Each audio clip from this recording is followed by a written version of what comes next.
بعدا انك عرفتي اسماء الدروس وبعض الامور مهمه، يعني لي باز. اللي ما بداش يعرف لي باز، اسماء ديال الدروس، التمارين اللي محتمل تحط، البنيه ديال الجهوي كيفاش كيتحط، باش تكون عارف قبل ما تمشي لشي جهوي تكون عارف كيفاش كيتحط. راه ماشي واحد شايف الجهوي ديال 2022 و2021 و2020 وشايفهم كيفاش كيتحطوا، تكون عنده ثقه اكثر من واحد ما شافهمش حتى مشى للجهوي عاد عرفهم. كتكون عنده ثقه اكثر، تيقلب كيفاش يجاوب على دوك الاسئله بطريقه سهله بالزربه، اللي تخليه يزرب على الامتحان ساعه. يعني اذا كان عندك الامتحان في ساعه ونص ولا شحال، غتخدمو انت في ساعه، لان انت حافظ البنيه ديال هذاك الجهوي وعارف كيفاش كيتجاوبوا على الاسئله ديالو. وهذا هو اللي كنفرع عليكم راسكم به دائما ديال المنهجيات. هادشي علاش كيصلاحوا. ولكن المنهجيات تكون يعني واخد المنهجيه و ميم طون كتسقطها على داكشي اللي عندك، ماشي منهجيه اللي كتحطها فين ما ولات.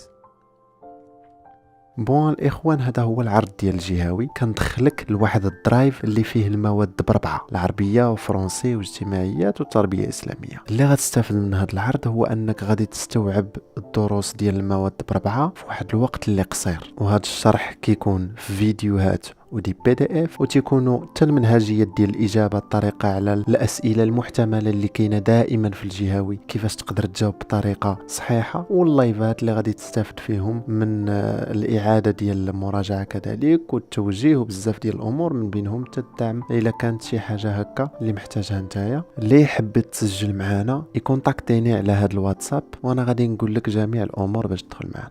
عندي مشكل غير في الفرنسيه. شنو بان لك راكي غادا مخيره اختي اسماء، عندك مشكل في الفرنسيه.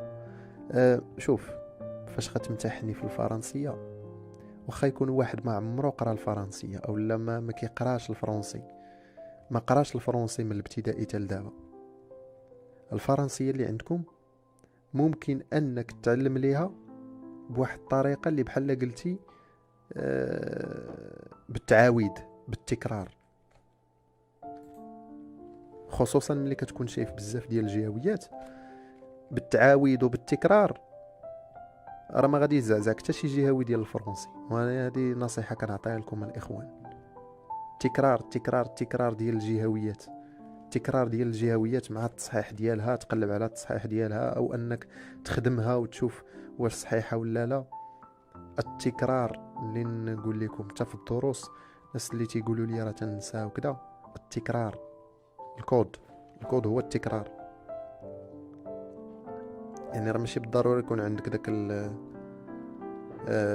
يعني من الصغر وانت تتعلم، راه عندك مده اللي يعني تلاحظوا باللي المفعول ديال التكرار زوين. تعاويد، انك تتعاود الحاجه ما عمرك تنسى، بحال الاغنيه. داكشي علاش شي اغاني مهم، هادشي واخا ندخل لكم شي شويه في علم النفس.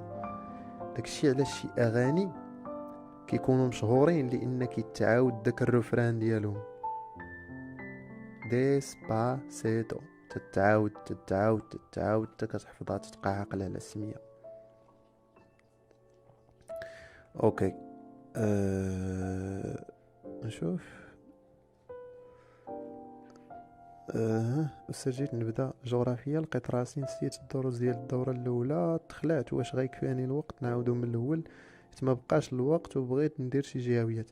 اختي نوها، شوف راه قلتها لكم ديجا، اللي كينساو راه عندكم واحد ماشي بروبليم هو، ولكن عندكم واحد اش كتسمى افونتاج ديال ان داكشي اللي كتقرا اللي نسيتيه ملي كتعاودو كيولي كتلقاه مألوف عندك، بحال شي وجه ديجا شفتيه. عارفين هاد القضيه هادي؟ واحد الوجه ديال بعض الناس كتكون ديجا شفتيه، ولكن ملي كتبغي تفكرو ما تتنساه، خاصك تشوفو مره اخرى باش يزيد يتاكد ليك. فالناس اللي كينساو يعرفوا بلي راه خصهم غير يعاودوا باش تاكد ليهم ديك المعلومات اللي تيحفظوا ولا تيفهموا. فراه كافيك الوقت. وبعض الامور هكا اللي يعني حاولي انك ديري ليها شيمه او لا يعني خطاطه باش ترسم عندك في الدماغ، خطاطه تصاوبيها نتيا بسوا مهم تختار ولا ديزاينيها ولا ايا كان. وباقي الوقت، يعني هذا الوقت هذا اللي بقى خدموا فيه ديك الماده الرماديه ديالكم، خدموا فيه الفوكس ديالكم، مورا ما يكون الخير الاخوان. يعني باقي الوقت لانكم تخدموا فيه وانكم تراجعوا فيه الامور، سواء كنتو ديجا خديتوها من قبل وتنسات عليكم او لا يلا غادي تبداوها. فاللي يلا غادي يبداو كنصحهم بزاف انايا بانهم يطلعوا على الجهويات باش يعرفوا كيفاش دايرين وكيفاش كيتحطوا.